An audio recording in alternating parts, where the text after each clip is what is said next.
3,000 years ago, in what is modern-day Lebanon, lived one of the most sophisticated people of the ancient world, the Phoenicians. At its height, the Phoenician Empire rivaled the great civilizations of ancient Egypt, Greece, and Rome. But is there a dark side to this enigmatic people?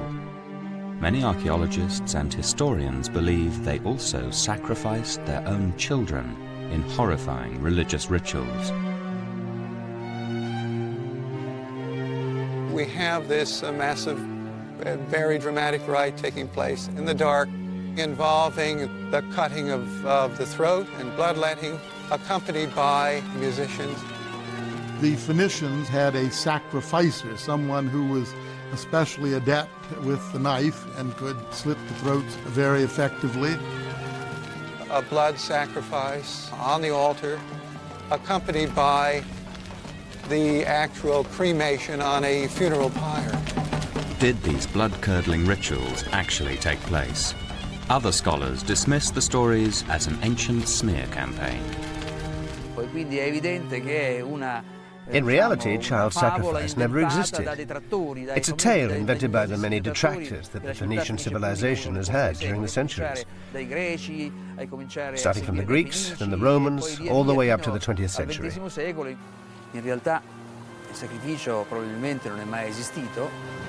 3 months ago, a group of world-renowned scientists traveled to a small island off the coast of Sicily on a special mission.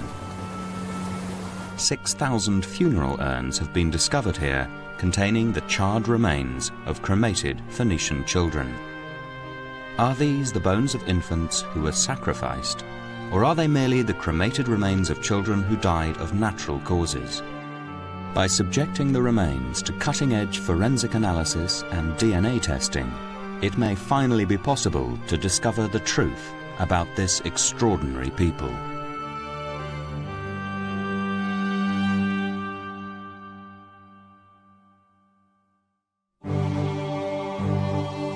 Called the Canaanites in the Bible, the Phoenicians established a vast maritime empire, sailing all over the Mediterranean, trading gold and silver, olive oil and fine wine.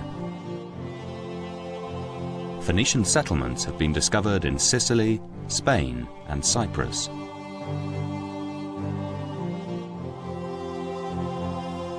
But Carthage, in modern-day Tunisia, was the jewel of the Phoenician commercial empire. The city boasted vast libraries, temples and law courts.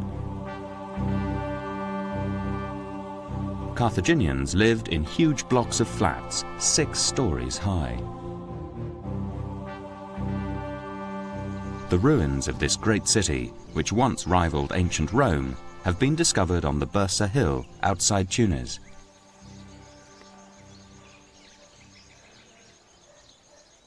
American historian Glenn Marco was commissioned by the British Museum to write the first major study on the Phoenicians for 30 years. The city was an extraordinary architectural wonder, and it would be amazing to be here at Carthage 2 centuries before Christ, to see this incredible residential complex of 6-story buildings looming up into the sky, being dwarfed by these structures as you walk up the streets of the city. We're at the basement level of one of these massive 6-story apartment complexes that the Carthaginians built on the Byrsa slope. We know this because of the extraordinary thickness of the exterior walls of this building and the sheer capacity of these massive underground cisterns, more than 20 cubic meters, that served an enormous number of people. These water cisterns served up to 60 people living in each apartment block. Remains show that each home had its own tiled kitchen and bathroom. But Carthage was to become a victim of its own success. Jealous of their commercial empire, first the Greeks, then the Romans waged war on the Phoenicians. In 264 BC, Rome launched the first of a series of military campaigns against the Carthaginians, known as the Punic Wars. For over a century, the Phoenicians resisted Rome, and the name of their leader is still associated with power and strength. The one Phoenician personality known to us today is Hannibal.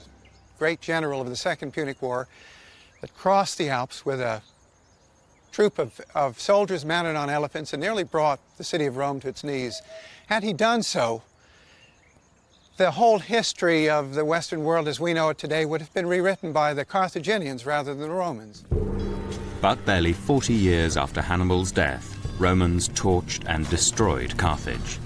Contemporary accounts graphically illustrate the bloody and bitter final struggle.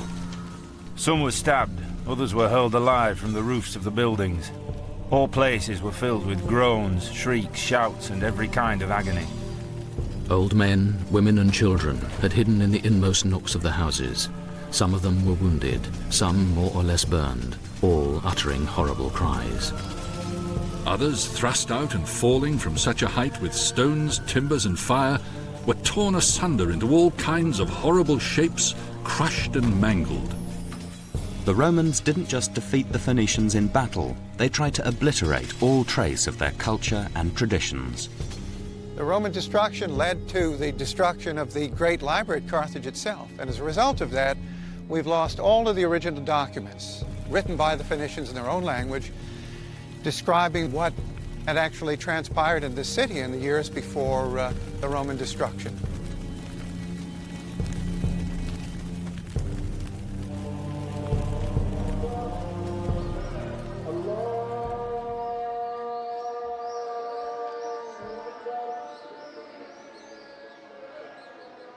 Out of the ashes of the Phoenician defeat rose the mighty Roman Empire, which spread through North Africa and much of Europe. This monumental amphitheatre at El Jem near Carthage towers over the Saharan desert, just as Roman accounts dominate our view of antiquity. History is written by the victorious, and virtually everything we know about the Phoenicians comes from their enemies, first the Greeks, then the Romans. They wrote of fanatical and bloody religious practices. During the height of one orgiastic rite, Phoenician men sometimes castrated themselves in an attempt to emulate their goddess Astarte. Astarte was a goddess of fertility and famous across the ancient world. Perched high on a mountain, Erice in Sicily was once the site of a shrine to Astarte. According to the Romans, behind these walls, the Phoenicians practiced a ritual of sacred prostitution. This Norman castle was built on the site where, in Phoenician times, the vast temple to Astarte stood. Gaia Savario is the author of a book about the Phoenicians in Sicily. This is an extraordinarily mystical place. People flocked here from all over the Mediterranean. It was kind of Lourdes. And this was a place where sacred prostitution took place. And the prostitutes were girls from what we would say good family, offering their virginity to the goddess Astarte. According to Roman and Greek historians, it was common practice among Phoenician aristocrats to bring their virgin daughters to the temple when they reached the age of puberty. The girls had to go to the temple of Astarte and stay there and be lain with strange men. The high priest would then force them to have sex with visiting foreigners who paid the temple handsomely for the privilege. The stranger was viewed as an emissary from the gods. After intercourse, the girl had made herself holy in the sight of Astarte and went away home. So these very young girls were actual prisoners until they were deflowered. So the pretty girl could get home quite quickly after giving up their virginity, while the ugly one had to wait to be picked up. According to Greek and Roman accounts, sacred prostitution took place in Cyprus, Tunisia, and Sicily. They claimed the Phoenicians exported their grotesque religious practices as they sailed across the Mediterranean and beyond. But the classical writers did praise the maritime prowess of this merchant race. The Phoenicians were the first to use the stars for navigation. The Phoenicians were the first to circumnavigate Africa. They sailed from Egypt, and it was not until the 3rd year that they returned. This Phoenician ship, the only one of its kind to be excavated, reveals their revolutionary shipbuilding technique. 3,000 years before IKEA, the Phoenicians produced prefabricated vessels, which were transported in sections across their empire.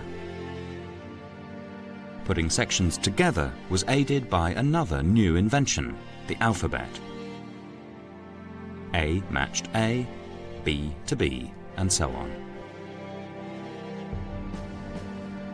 According to the Greeks and Romans, wherever they settled, the Phoenicians brought with them both new advances and dark practices.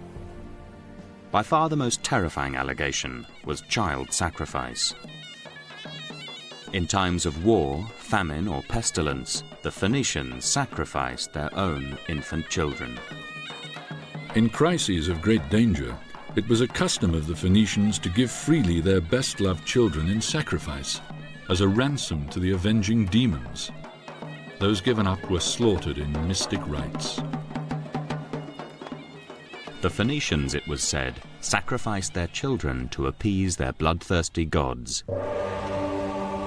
Baal Hamon and his wife Tanit.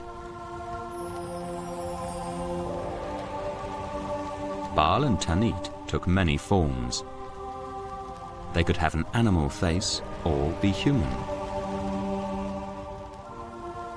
Baal was often represented as a disc and a crescent. His wife Tanit as a triangle with outstretched arms. Some historians believe Baal was the root of the word Beelzebub, who today we associate with the devil.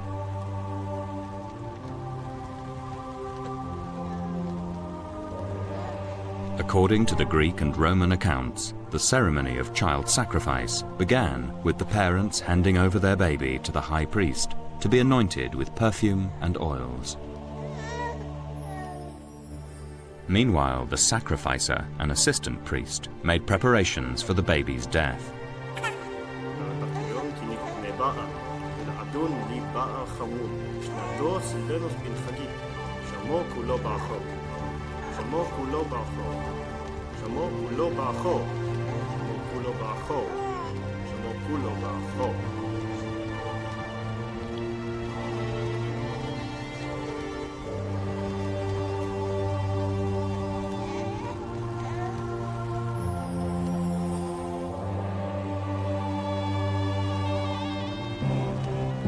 The priest carried the baby at the head of a procession to the sacrificial altar in a sacred precinct known as a tophet. These grinning masks have been found in Phoenician sites. They were probably hung on walls to ward off evil spirits in the next world, but some experts believe they were worn by the parents to hide their grief. Even the Romans, not known for their humanity, claimed to be shocked at a religious ceremony where babies had their throats cut. They would bring to the altars children whose age evokes pity, even among enemies. To think that men were so barbarous, so savage, that they gave the name sacrifice to the slaughter of their own children.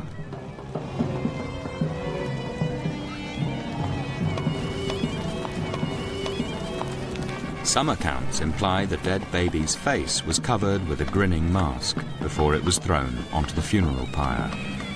When the flames fall upon the body, the limbs contract, and the open mouth seems almost to be laughing. Thus it is that the grin is known as sardonic laughter. And the whole area before the statue was filled with a loud noise of flutes and drums, so that the cries of the wailing should not reach the ears of the people. The blood of the child was collected and used to anoint the altar.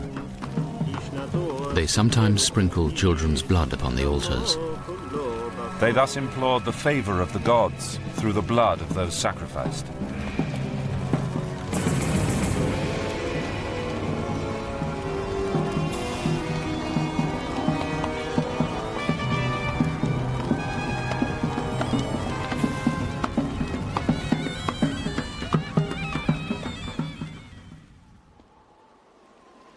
The quantity and detail of the Greek and Roman accounts of child sacrifice meant that for hundreds of years they were generally accepted as fact.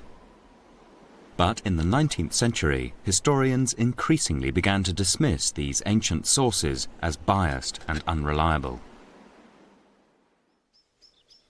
It's a debate that has continued to this day. Professor Piero Bartoloni has spent years studying the excavations in Carthage. He's internationally recognized as a world authority on the Phoenician civilization. In realtà il sacrificio probabilmente non è mai esistito, poi quindi è evidente che è una In reality, child sacrifice never existed. It's a tale invented by the many detractors that the Phoenician civilization has had during the centuries. dai greci a cominciare Starting from the Greeks, then the Romans, all the way up to the 20th century. While it's clear the Phoenicians were not well loved among Greek and Roman peoples, it would be very difficult to just toss aside all of these citations and say they're completely tendentious and have no rooting in actual fact. The academic debate intensified when archaeologists excavating Carthage uncovered this Tophet, a Phoenician sacred precinct. Underneath these standing stones, similar to gravestones, were thousands of urns containing charred remains of human infants. Many believe this could be the site where the ritual sacrifice of children actually happened. You might wonder why a sophisticated people, among the most sophisticated in the Mediterranean or even the world at that time, would have indulged in such a barbaric practice of child sacrifice. And I don't pretend to have all the answers, but I do think they did practice child sacrifice on an institutional level. Professor Larry Steger of Harvard University led the international team that fully excavated the Carthage Tophet in the 1970s.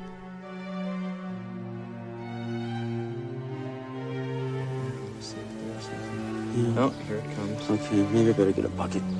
The sheer scale of what they uncovered was extraordinary.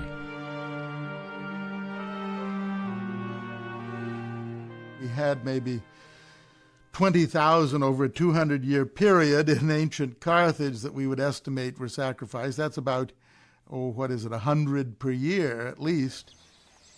So what is this place?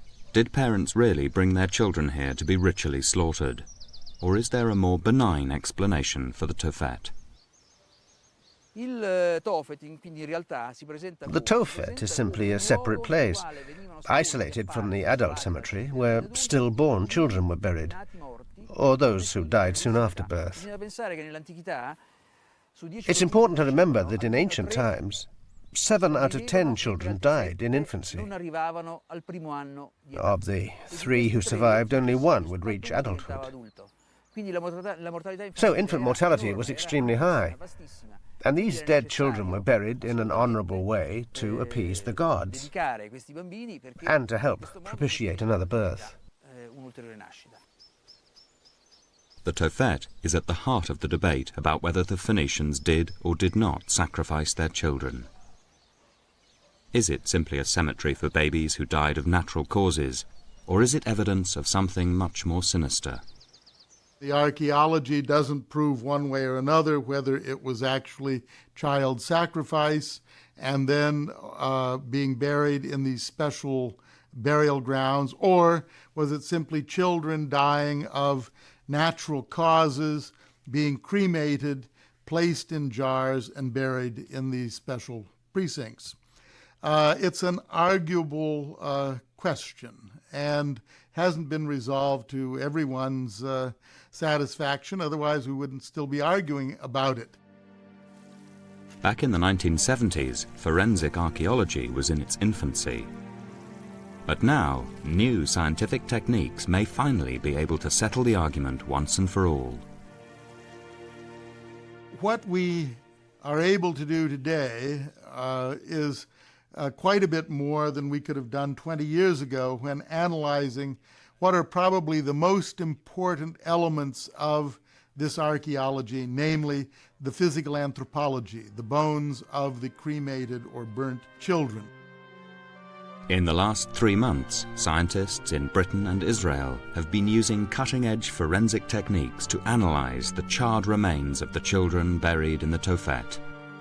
The race is now on for a result.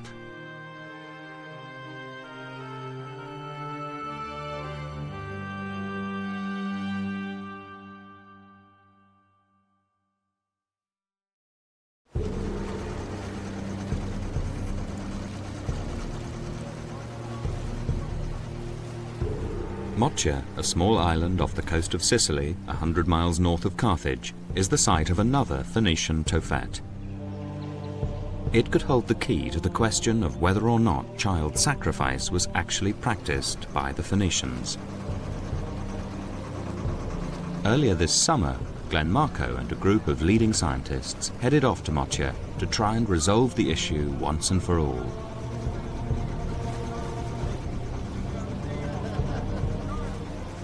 In Phoenician times, Moccia was a city teeming with over 15,000 people. But in 397 BC, it was destroyed after an extended siege. The inhabitants were massacred and the buildings left to rot. This disaster is a huge benefit for the team. Moccia was never fully reoccupied, and so the site is not cluttered with the debris of subsequent civilizations.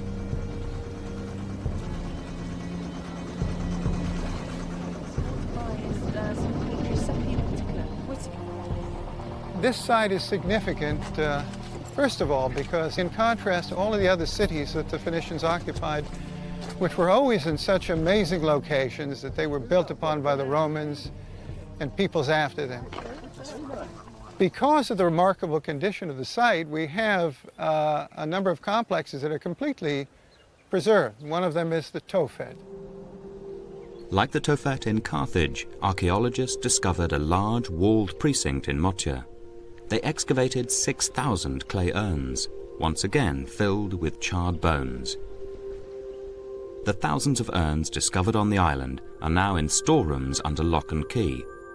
The hope is that by investigating their contents, the scientists will reveal the secrets of the Tophet. Dr. Charlotte Roberts is a biological anthropologist. She hopes to discover remains that are sufficiently well preserved to indicate whether the children were healthy or diseased. If they're diseased, then it's likely the Tophets are ordinary cemeteries for children who died from natural causes. But if they're healthy, then perhaps they died in some unnatural way, possibly in a sacrificial rite. A normal skeleton would make her task relatively easy, but these remains were cremated 3,000 years ago. Here we've got one cremated individual, we assume. And if I just gradually tip this out on the table, you can probably understand the problems I'm faced with when it comes to doing an analysis of this sort of material. The first thing is it's really fragmented and there are lots and lots of fragments. Charlotte's first task is to confirm that the bones are indeed from infants. Here we've got what looks like a rib from a baby. And here I think we've got part of the mandible, the lower jaw. Here, yes, this looks like part of the skull, something called the petrous part of the temporal bone. These are the ones that survive quite well in cremation. As Charlotte picks through the bones, she makes an unexpected discovery. Here's a bit of pelvis, which I think is from a sheep or a goat. Here's another animal bone, again probably from a sheep or goat. And this big chunk is also animal bone. And there are different ways of identifying human from non-human. The outer layer of the bone here, which is called the cortex, tends to be more dense and often thicker than a human bone.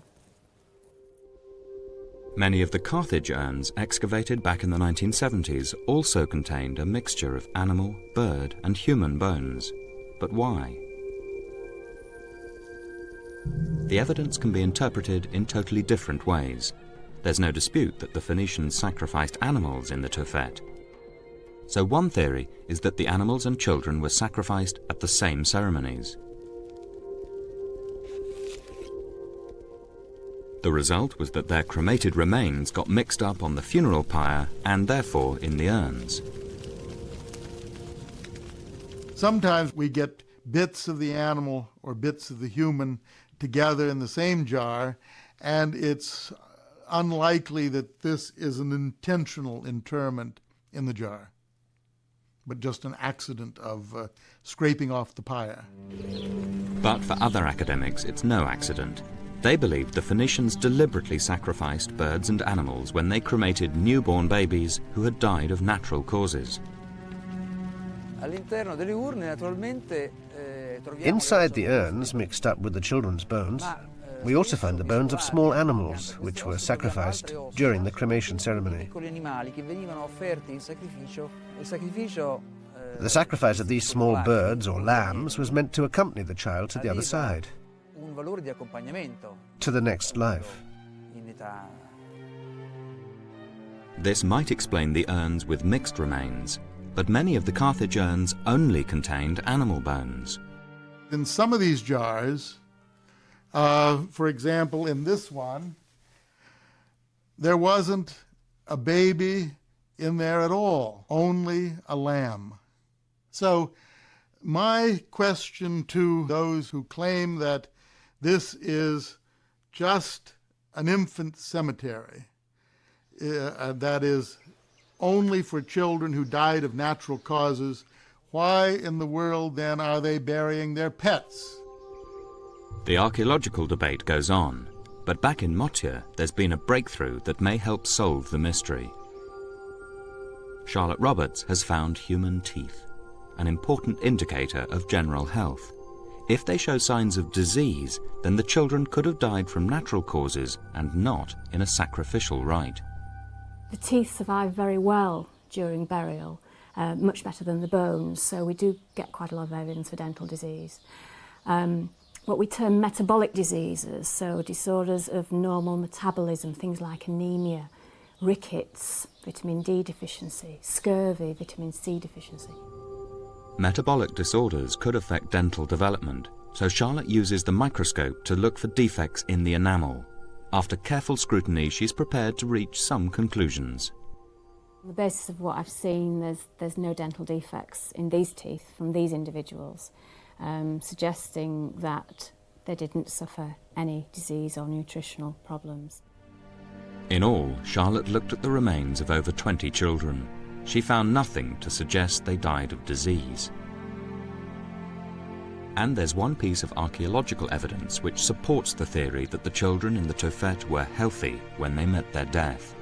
It's an engraving on one of the standing stones found above the urns. There's a very evocative image that actually shows a priest cradling a young infant in his arms. It's very clear that the child is alive. He's being held upright and cradled in the arm. And I think this is the process that happens before the immolation of the child, before the cutting of the throat and the actual sacrifice. Glenn Marco believes the Phoenician wall surrounding Motia provides further important archaeological evidence of the special status of the Tophet. His argument is that in Phoenician times, Motia was connected to Sicily by a road. Although the road is underwater now, the lighter blue color of the lagoon reveals its position. This road made Motia vulnerable to attack from the mainland. In the 6th century BC, this defensive wall was hastily constructed around the island when the Greeks declared war. Now the wall itself, because it hugs the contour of the island, cut across the cemetery which lies to our west. And that wall literally bisects the cemetery itself. To save time, the wall's builders took the easiest route, even though it meant cutting across the cemetery. However, when they came to the Tophet, they took the trouble to build around it. Why? The implication of this, of course, is that this was a very sacred, hallowed ground. What we have is not a cemetery for children that died from natural causes, but a very sacred precinct of ritual child sacrifice. Glenn Marco may be right, but he admits that only unambiguous scientific evidence will prove conclusively his belief that ritual child sacrifice actually happened. I think the evidence that would really settle this debate over child sacrifice versus natural burial would be the evidence of the age of the children cremated. The age of the children when they died is critical because Professor Bartoloni maintains that the Tophet is simply a special cemetery for infants who died from natural causes. Nella realtà, il Tophet che cos'è? So, the Tophet, what is it? It's an open-air space where Phoenician children, either stillborn or who died soon after birth, were buried.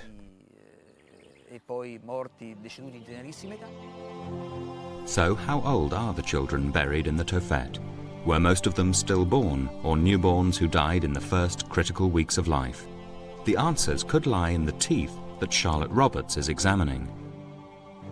We know in modern populations how the teeth develop, when each teeth starts to develop, when it comes through the gums and shows in the mouth. And then we compare what we see in our archaeological teeth with the modern data. Even 3,000-year-old teeth can give evidence of the children's age at the time of death. Well, looking at these teeth down the microscope, we've got two people here, and on the basis of the teeth, they're 2 to 3 months of age when they were cremated. None of the 20 children examined by Charlotte were stillborn or newborn. All the teeth were from infants aged between 2 or 3 months. And even more compelling evidence about the age of the children has been found in Israel. The Hebrew University in Jerusalem has a team analyzing the teeth found in Carthage. Once again, the aim is to find out the age of the babies in the urns.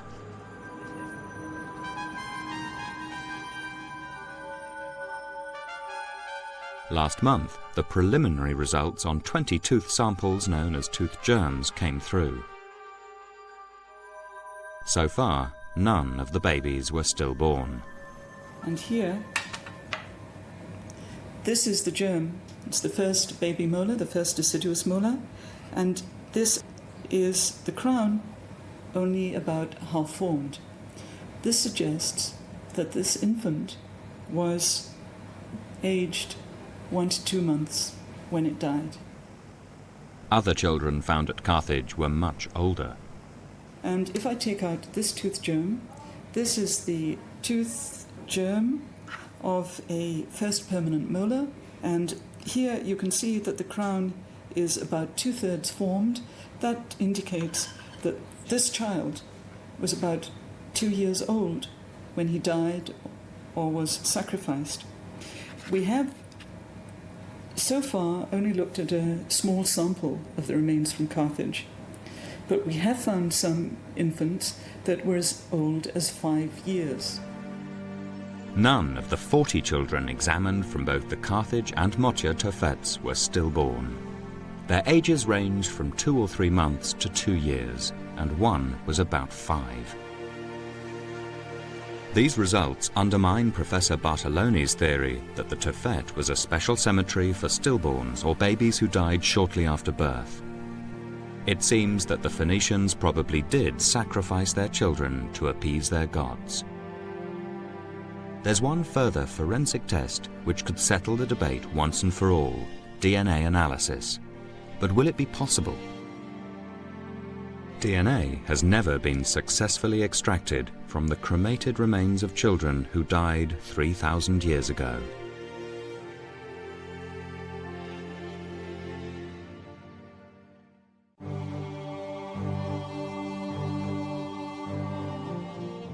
What sex were the babies in the Tophet? According to some of the biblical and classical accounts, it appears they were boys. He supplicated the gods after the custom of his people by sacrificing a young boy to Baal. They had been accustomed to sacrifice to this god the most noble of their sons. But some scholars have questioned the accuracy of these translations. Sometimes it referred to boys, but I think that's a generic term for children as a whole. But there's certainly no references at all to young girls being involved in the sacrificial process. If the babies died of natural causes, there should be an approximately equal number of boys and girls in the Tophet. But if the babies in the urns turn out to be all boys, the case for child sacrifice will be proved beyond doubt. DNA tests could provide the answer. Now with the new DNA analyses, we should be able to determine whether or not it is a male or a female that is being sacrificed. And this will be of great interest, especially since at least some of the biblical details and other classical references at times imply that it is firstborn males that are chosen to be sacrificed. If these tests show us for sure that these children are the firstborn, that they're exclusively boys, I'll eat my words. But I don't think they will. Very kind. Glenn, can I give you some wine? In Motia, Glenn Marco talks to Dr. Ron Dixon and Dr. Kerry Brown. They're both internationally renowned microbiologists, and Glenn is hoping they'll be able to extract DNA from the charred bones in the urns. DNA may survive in cremated bones as long as the cremation temperatures were not too high. If you can get DNA out of these infant remains, if you find sequences from the Y chromosome, you have a male infant. If you just get DNA from the X chromosome, you've got a female infant. So I think this could be the way forward to finding out whether you've got boys or girls being sacrificed, or not, as the case may be. In the museum storeroom, Ron Dixon collects the samples he and Kerry will need to establish the sex of the cremated children through DNA analysis. The human bones that have best survived the cremation process are the ones most likely to contain ancient DNA. These are going to be taken back to Britain for analysis. Oh, it's a nice bit of skull there. Now we take these extraordinary precautions, gloves and masks and so on, and all the material you see is sterile because we want to protect the bones from our own DNA. We produce DNA on our skin and we could well contaminate these. And now this bag is sealed, and of course the samples are in a sterile bag and they're ready for analysis. People contain huge amounts of DNA in their bodies. And if you could unravel the DNA from the billions of cells that we normally contain, then that DNA would stretch to the sun and back 129 times. Of course, when we die, this is rapidly degraded into very small fragments, perhaps no larger than your thumbnail. Ron is pessimistic about the possibility of extracting DNA from the bones, but Kerry is more hopeful. These bones are about 3,000 years old. DNA has been isolated from bones as old as 30,000 years, famous case being that of a Neanderthal from the Caucasian mountains. So I think these bones are well within the time frame for DNA survival, although degradation of DNA occurs very rapidly after death. After a certain amount of time, it seems to stabilise and remains pretty constant. I think the problem with this material, as you can see, it's very fragmented, it's cremated, and I think that it really would be a long shot if we could get survivable DNA to do our sex tests on this material. They're not insurmountable problems. We do have techniques. It would be time-consuming, but given the time and the money, it can be done, I think. Every cell in the body contains within it a 2-metre strand of DNA, the genetic blueprint for producing a human being. But shortly after death, cells rapidly lose this genetic material. The DNA strands become fragmented and difficult for scientists to analyse.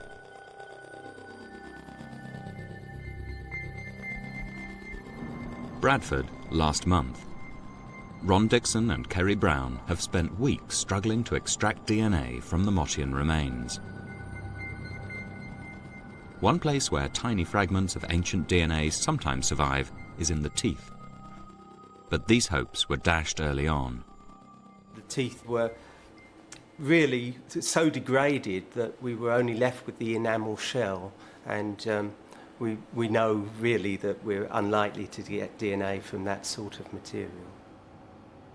The bones are also in a much worse condition than they hoped. These bones don't seem to be very well preserved at all. They don't seem to have anything in the way of microstructure. By microstructure, I mean the little channels through the bone matrix which carry things like blood vessels. And of course, it's from these little blood vessels that the DNA comes from. But they haven't given up yet.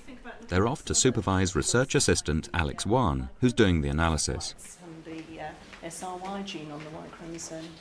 Well, those are good ideas, but of course we've got to design the primers first. They enter the antechamber to the laboratory, where they'll have to don gloves, masks and protective glasses so that they don't contaminate the ancient samples with their own DNA. Alex is working alone in a sterile environment. She's already cut off the exterior of each bone fragment. This is to remove the DNA of anyone who has recently handled them. She now adds a solution that will react with the bones and draw out DNA. She also adds solution to an empty tube as a control. Hi Alex, how's it going? It's very important while the extraction with the bone is carried out that there's also a parallel extraction carried out. In other words, you go through exactly the same procedure but with no bone present. If that gives you a positive result, then you know there's DNA contamination getting in somewhere. For instance, from the researcher or from another person. I think we shall remove ourselves. Right. See you later. Once the solution has been added to the bone, it's shaken up. The mixture is put into a water bath with a temperature of 60 degrees centigrade. This will help leach out any DNA.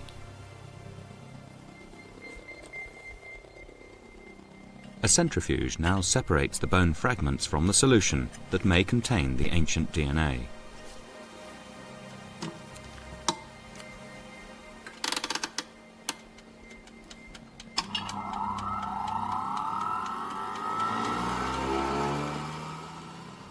Another pipette is used to draw off this solution.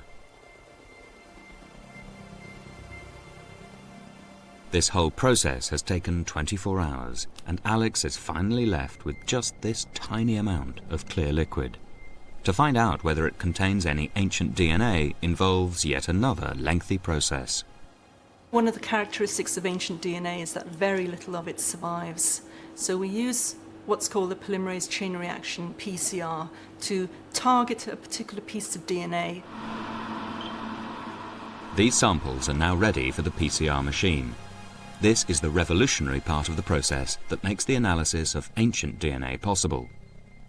After death, the DNA strands become fragmented and difficult to analyze. The bonds linking the double helix are broken through the PCR process. Then, the single strand is cloned up to 1 billion times, making enough DNA for scientists to try and identify specific chromosomes. PCR is basically the ability to amplify, to magnify very, very small specific sections or strands of DNA. Hopefully, the PCR machine will have cloned a tiny surviving fragment of ancient DNA to produce enough for genetic analysis. To find out if this has happened, the samples have to be stained in a special gel. If there is ancient DNA, the sex will be revealed. If we had a male, we'd be looking for 2 bands. One would be from the X chromosome, one would be from the Y chromosome. If it was a female, we would see just 1 band because females have 2 X chromosomes. So when we look at a gel under the ultraviolet irradiation, hopefully we should see some bands with the ancient DNA, which will tell us whether we're dealing with male or female infant remains. Alex runs an electrical current through the gel, which will develop the ancient DNA, if there is any. So far, she's tried 12 times, unsuccessfully.